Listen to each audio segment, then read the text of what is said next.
Nina bezulu edumeni ngahlomanga kwakhangela amankengane nazi indaba ze1KZN TV nifundele uphilano kaCebekhulu okamzimba umntwana uyakhuleka sanibonani. Nazi indaba kwizona ehamba phambili namuhla. Amadlela ndawonye ANC yasha amakhala ngeCDA. Amehla azobethe injo eParliament kusasa. Kanti ANC ibheka uzovala sobe imeya yeTheku. Sanemukele nalaba kaMbombosho omnyama kwindaba ze1KZN TV. Inhlangano ezidla ngakhezolunye neqembu likaKhongolose kuyi-SACP Sanco neCOSATU KwaZulu-Natal zithi kazinankinga nokuthi ke kwakhiwe uhulumeni wobambiswano. Lamadlela ndawo nthize ke ngenayo ke inkinga nalokho kodwa ke into angahambisani nayo eyokuthi ke kusetshenzwe neqembu leDemocratic Alliance. Lokhu bakuveza kwisithangamisa bezindaba eThekwini KwaZulu-Natal namuhla. Phakathi kwezinto eyivele lesi sithangami amadlela ndawonye athi ububha nobugebengu akholwa ukuthi kungezinye zezinto eyidala ukuthi ANC ilahlekelwa amavoti ikakhulukazi lesi sifundazwe naseNingizimu Afrika. Uthi isimo somnotho nesezokuphila umhlaba wonke jikelele asesihla. Sinomthelela ke. Kulabo hulumeni abasezintanjeni kwenzeka kuwo wonke umhlaba. Okwesibili ibikhona inkinga yekhalazo nge-service delivery. Uya noma ikuphi kukhalwa nge-service delivery.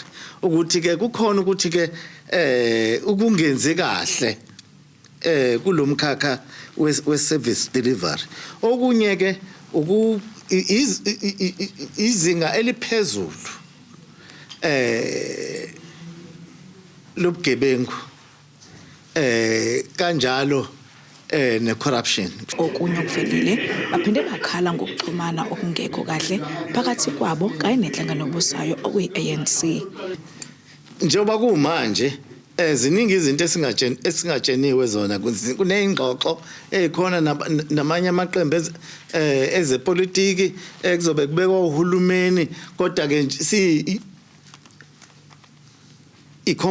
ama-components alliance sisebumnyameni ukuthi ke kwenzekani siyasibone kuphela nje kwabezindaba ukuthi yini eqhubekayo siyakweshwama ke lokho. Manje kulindele ukuthi kwakhiwe uhulumeni wobumbano kwisifundazwe KwaZulu-Natal kanjalo nakuzo lonke lamadlela ndawonye athi akholwa ukuthi awahambisani ukuthi kwakhiwe uhulumeni wobumbano kuhlanganisa neqembu DA ayihambisani nokuthi kwenziwe umbimbi ne-DA kanjalo neCOSATU leyo nkolelo bese kuba khona ke ukuthi kusetshenziswana kanjani ne-MKP sithi akuyona into mhlawumbe esingagcina sesiyidebate leyo ngoba ke kunesivumelwano ukuthi akube khona uhulumeni wobumbano. Kuteba Hosbisi wezindaba ze1KZN TV kodwa Joseph Swan ngiseThekwini. Sekubalwa amahora ngaphambi kobishamthetho sesifundazwe KwaZulu-Natal sihlalo kokuqala kuhulumeni wehlandla lesikhombisa sukwelela kuleli langena kuhulumeni wentando yeningi. Lokhu kuza ngemuva kokhetho lakamuva lakuzwelonke oluzaleka izinguquko eziningi kwezombusazwe. Ngaphambilini iqembu lobusabe kwi-ANC njengamanje kesifundazwe KwaZulu-Natal sizobona ushintsho kokuqala kusukela ngonyaka u2004 lapho kuzophatha khona ngokubambisana amaqembu ezepolitiki ahlukene. Ukuvula kwasishamthetho kuzokwenzeka eMgungundlovu kusasa. Unobhala weshamthetho sesifundazwe KwaZulu-Natal uNerusha Naidu uthi baqala ukulungiselela ukuvula kweshamthetho esikhathini esingangonyaka kuze kube manje. Uthi konke sekumi ngomumo ukuthi kufungiswe amalunga amasha kuphinde kuqokwe nobuholi. We will have the swearing in of the members of the legislature, all 80 of them. Once that is done, we will follow through with the election of the speaker. And the speaker will then preside over the election of the deputy speaker. That means the House will be constituted, fully constituted. Thereafter, the judge president will preside over the election of the premier. Once we have those portfolios concluded, we will also then take resolutions on our permanent delegates to the NCOP, and we'll submit that to Parliament. we will also adopt the rules of the House.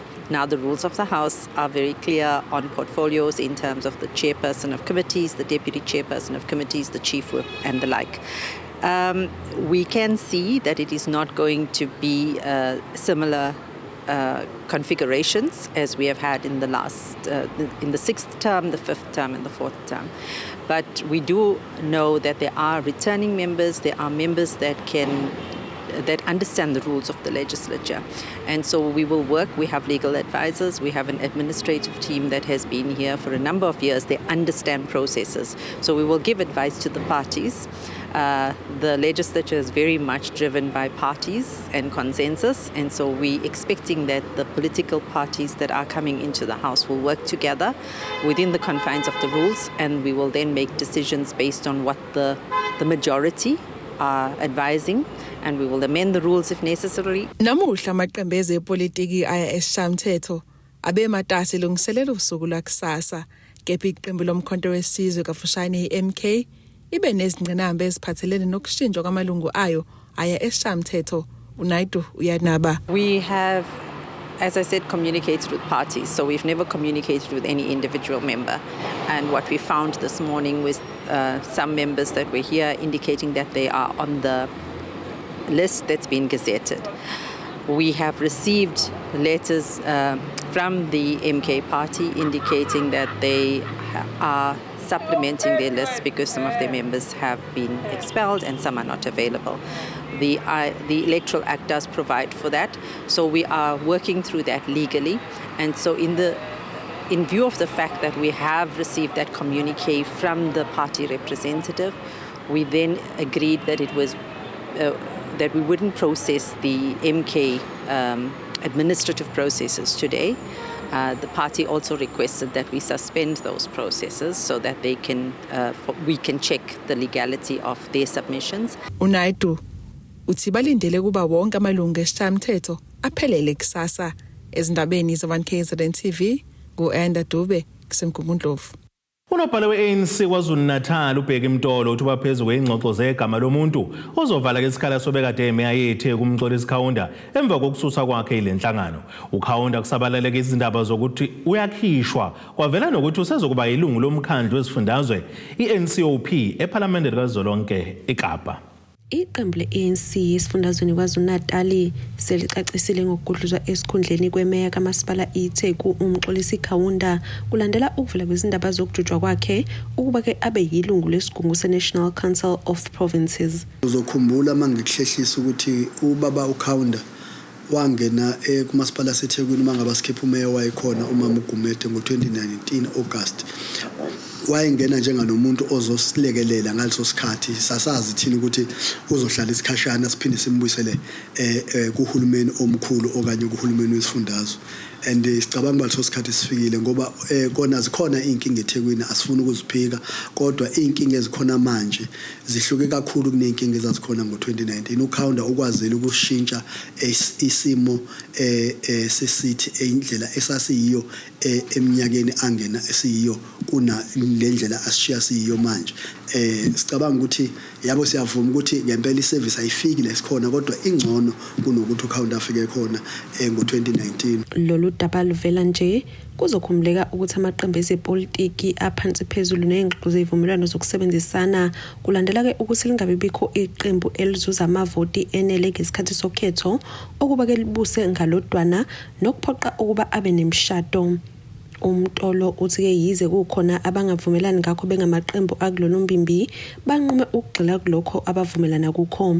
Uphinde wadalula ukuthi ke bavumelane ke igama lika Thami Ntuli we-IFP ukuba ke abe undunankulu wesifundazwe. Sivumelene ukuthi iIFP kulama parties esinawo esisebenza nawo kule inhlangano zepolitiki iIFP yona ethola amavoti amaningana kunathi izoba ukuthi uhole uhulumeni ibobuso kahulumeni ngoba nobaba uNtuli vele babehlezi bemishilo ke bona ukuthi uzoba undunankulu wabo mabe wina ukhetho. Sivumelene ngalokho, savumelana ukuthi iANC yona afuna ihole ngokusomlomo ukuthi isishamthetho iANC isiphathe ngosomlomo mase uzosekela iANC kube iDemocratic Alliance. Savumelana ukuthi mase kuqedwa lokho soqalela uhlelo ke lokubheka ke ngokubantu abanamakhono nabantu abazibophezela ukusebenza abaqotho ukuthi mase esenza isigungu sakhe sokuphatha uhulumeni lokubizwa ngeExecutive Council soba nembono kodwa ke lokho mbono lokho sizobe sikwenza singalithathile ilungelo lakhe elokumthetho sisekelo sokuthi undunankulu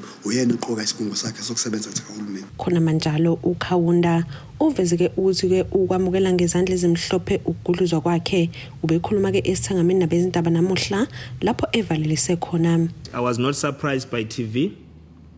I was consulted and I accepted the redeployment. How did I take it? I take it with warm hands. So it is the African National Congress that identifies strategic areas of power where the ANC should ascertain that it implement its own policies, and those policies, for it to implement those policies, own catership in different areas of strategic areas of power where they will make impact. So I believe that the ANC have identified that I'll be making another good impact as I've made in eThekwini, as I've made it in Department of Transport. Indabeni ze1 KZN TV kubukuntombi khona Mvubu ngiseThekwini. Abazali baqhenqa ngaphandle kwamasanga esikole samabanga aphezulu imithwalo mehayo Gwino seningizimu nelikaMthaniya bekhala ngothisha nhloko abamsolwe ngokuba ubhongoza ongafuni ukulalela izikhalo zabazali.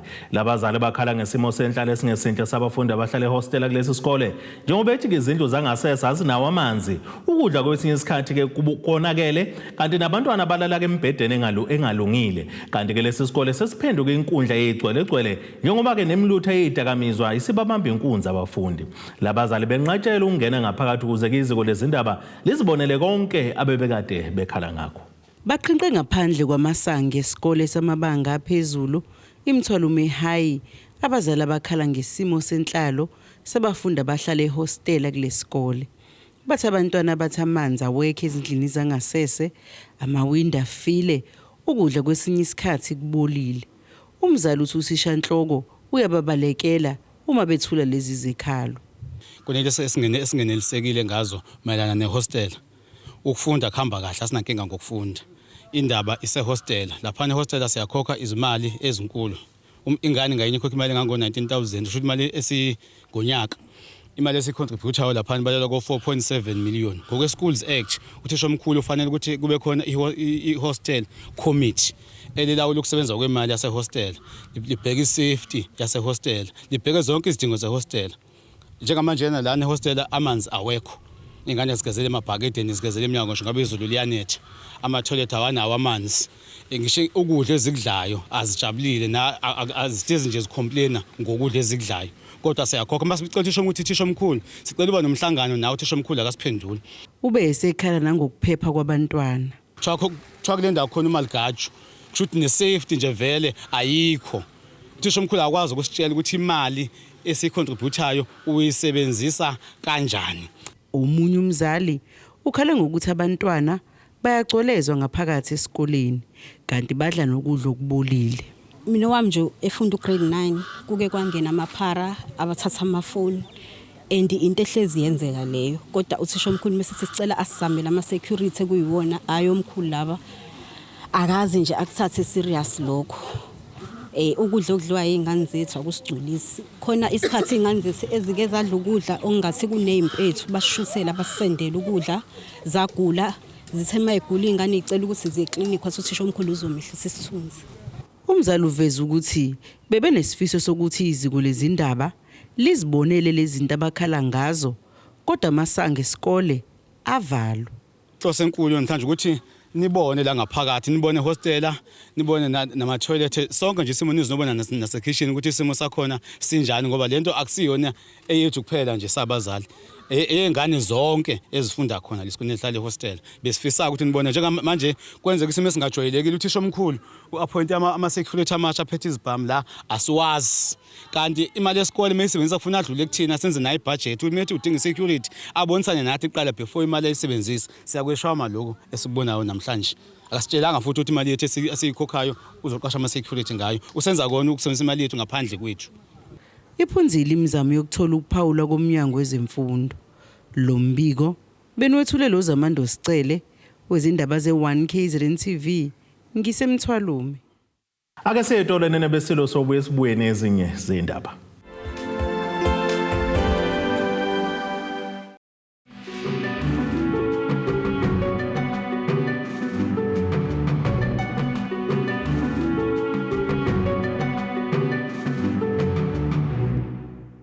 Engenayo namuhla ntambama iqembu NFP kusithangamsasa bezindaba ekade sikhona namuhla ntambama ligcina selekufisile ukuthi lizosebenza kuhulumeni obambiswano ohlanganise IFP ANC DA lithi lokhu likwenze lilandela imigomo njengoba nalo liqale lenze indlalelo mayelana nemigomo kanjalo nezinto ezikhona kwiziqumqulo wezethembiso asimuzo umholi liqembu Evan Bands kade ekhuluma nabezindaba eThekwini.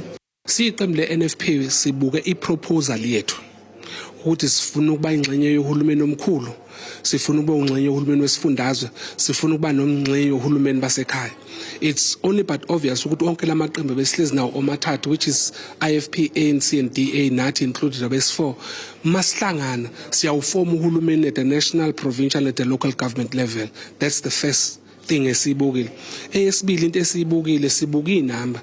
Masihlangana ngapha siphelela ku40 asiyiphambili masiza ngapha siyaba no41 kuyayeka phambili thina. It's not about our bad history but it's about the people now.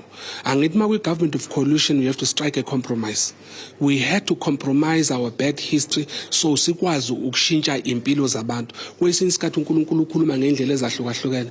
It's high time ukuthi IFP neNFP behlale phansi bethelelana amanzi bekwazi ukusebenza eindaweni laba phethe khona either ndawonye noma separately without ukulahleka kwemphefumulo nebad vibe between the NFP and the IFP.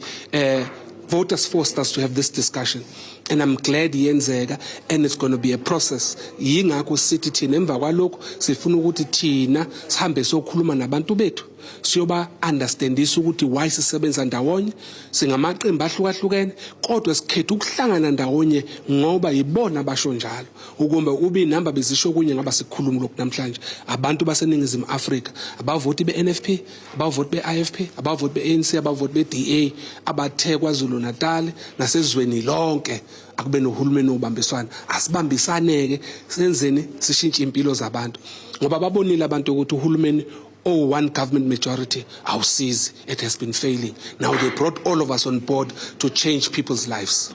Kanti osukeni lakusasa selindeleke ukuthi ikhwethe ondunankulu usomlomo weShamthetho kanjalo nosekela wakhe kuDebo Hospice eThekwini.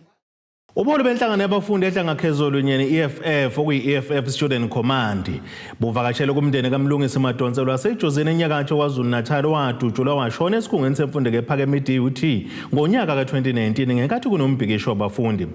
Le nhlangano yabafundi belinomkhankaso onxenxa kintsha obuwaziwa ngoMlungisi Madonsela Battalion. Sekuphela iminyaka emihlanu ishoshovu sabafundi esikhungweni semfundo ephakeme eDurban University of Technology DUT ngamafuphi uMlungisi Madonsela wasejozini adlule emhlabeni emva kokudutshulwa onogada balesi sikhungo kunombhikisho wabafundi.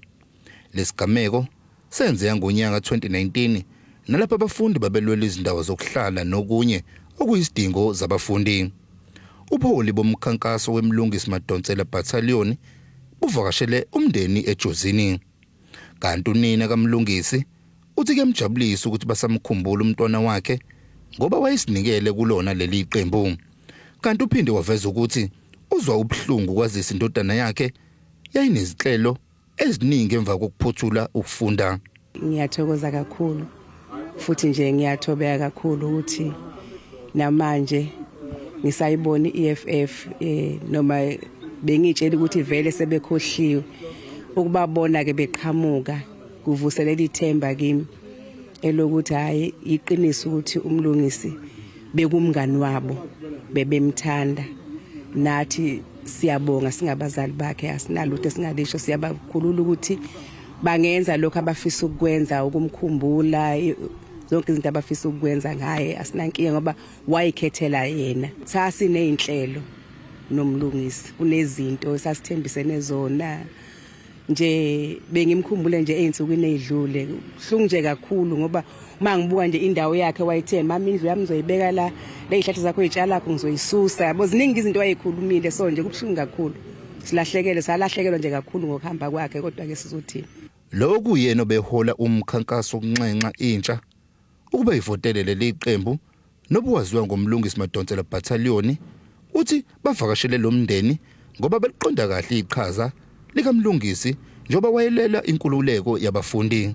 Lokhu kwenzeke in 2019 on the 5th of February namhlanje suku 2024 and we thought to ourselves 5 years later let us take this opportunity size la emndenini sizovakalisa ukusho kumndeni ukuthi siyawuhlonipha kakhulu umsebenzi owenziwa umlungisi Madonsela and then ukusho nje ukuthi umlungisi Madonsela inkukele esingazange siyikhohlwe siyi-EFF especially manje uma inhlangano izoname i-campaign ngegama lakhe you would understand ukuthi ama-campaign would be named after great leaders like Abu Chris Hani or Stephen Biko nabo bonke labo nathi umlungisi Madonsela is in the very same league simthatha kanjalo ku-EFF na ku-EFF Students Command. Lobuholi buphinde bazwakalisa ukubonga kakhulu ngendlela obamukelwe ngayo kulomndeni emva kweminyaka emihlanu umufa adlule emhlabeni kanti baphinde bazibophezela ukuthi bazokwenza umcimbi okwembulwa kwetshe likamlungisi. It means a lot to us. Ubaba ngendlela ubumboni lapha endlini egiya ejayiva ubaba lapha esho ukuthi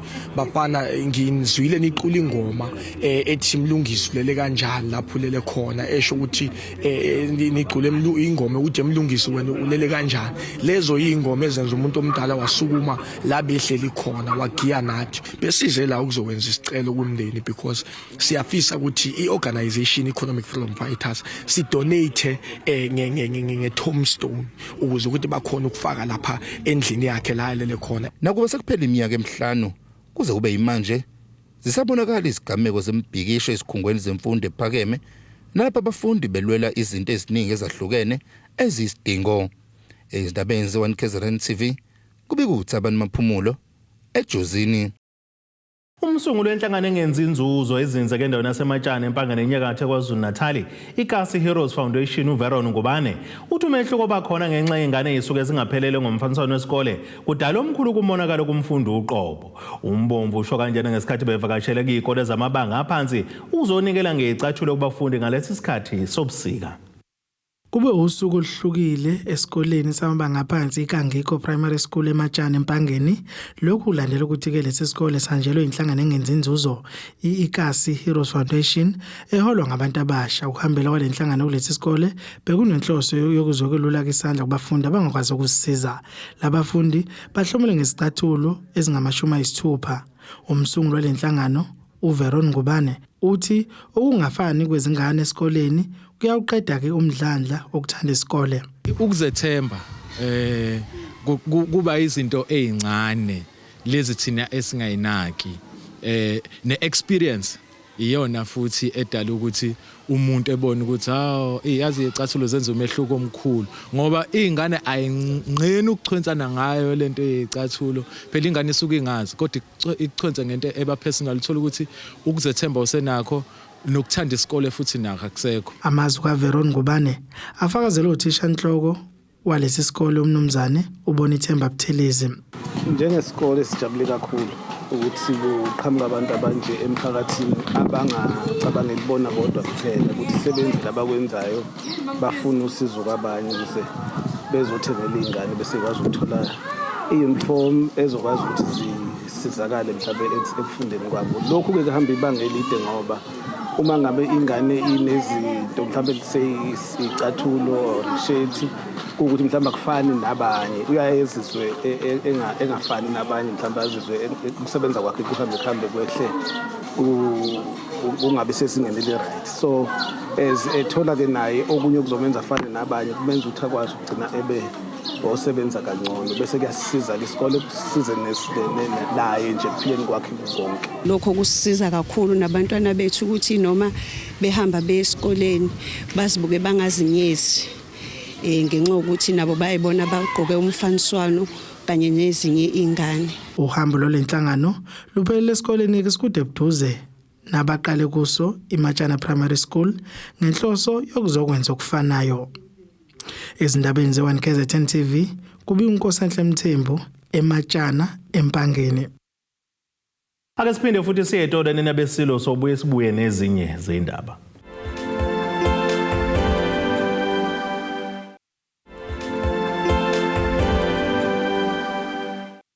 Asibonge siphinde sinamukele futhi kwindaba zethu ze1 KZN TV nazo kwizona ehamba phambili. Amadlela ndawonye ANC yasha amakhala ngeSDA. Amehla azobethe injo eParliament kusasa. Kanti ANC ibheka uzovala sobe imeya yeTheku. Ake sibheke engosini yezomnotho.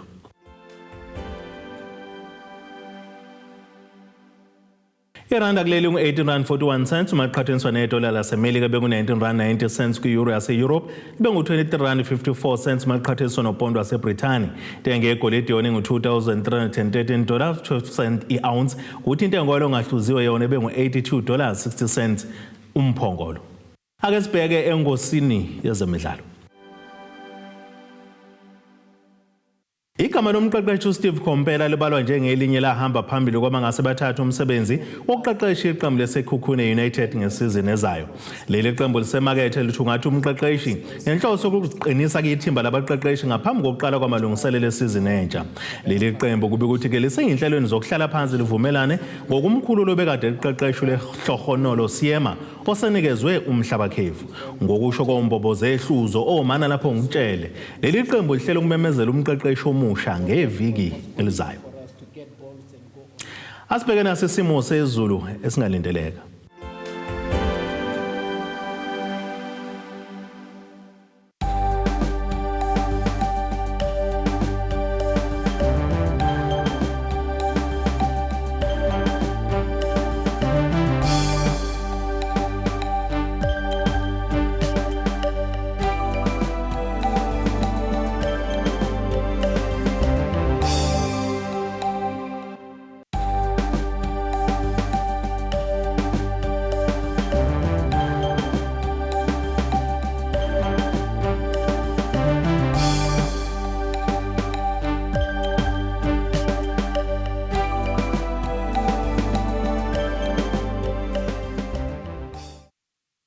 Nina bomlilo othatha oshubuhangihang washisa ikhotha zasedlebe kokosha nesemabedlane.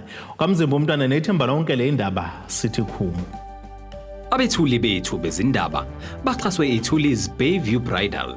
Ungabashayela kulezi zinombolo ezivelile.